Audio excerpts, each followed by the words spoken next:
మీరు చూస్తే అధ్యక్ష మాట్లాడితే ఎక్కడ అప్పు ఉంది 10 కోట్లు మేమేదో తప్పు చెప్పామని మాట్లాడుతున్నారు. మంత్రి గారు చాలా స్పష్టంగా చెప్పారు. నేను ఇప్పుడే చెప్తున్నా, మీరు చూస్తే అధ్యక్ష గవర్నమెంట్ డెట్ 4,38,728 కోట్లు, పబ్లిక్ అకౌంట్ లయబిలిటీస్ అంటే ఉద్యోగస్తుల డబ్బులు కూడా మొత్తం వీళ్ళు తీసుకొని వాడేసే పరిస్థితికి వచ్చారు, 80,914 కోట్లు.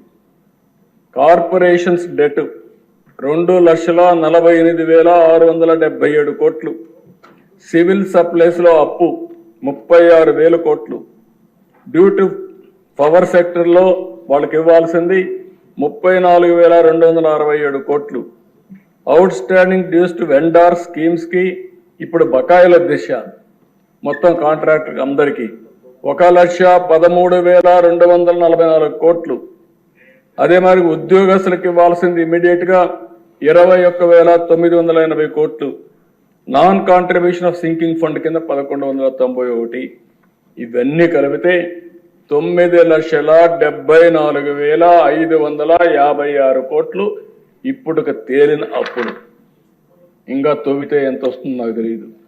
నేను ముందే చెప్పా, ఓసారి దివాలా తీసామంటే అందరూ వస్తారు, మాది కూడా ఉందని. కానీ అది చెప్పడం లేదు కాబట్టి గుమ్మడంగా ఏం చేయాలో చేసే పరిస్థితికి వచ్చా.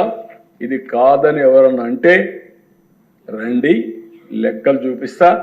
ఆ లెక్కలు చూసిన తర్వాత గుంజీలు తీస్తా. ఆశ అనుకోవద్దండి, ప్రజా జీవితాన్ని దుర్వినియోగం చేయొద్దండి. పిల్ల చేస్తూ వద్దు.